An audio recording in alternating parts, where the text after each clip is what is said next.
Hello everyone. In this video, we're going to talk about TSM stock and the key price levels to watch on December 24, 2025.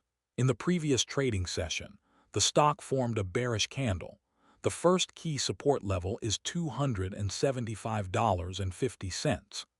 If the price breaks below $275.50, it could move down to test the next support around $266.77. The key resistance level is $297.20.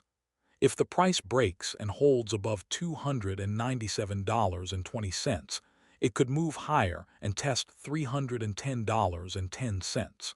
That's my technical view on TSM stock. If you found this update helpful, please subscribe for more stock market updates.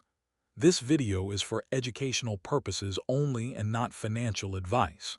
Always do your own research before investing. Thanks for watching.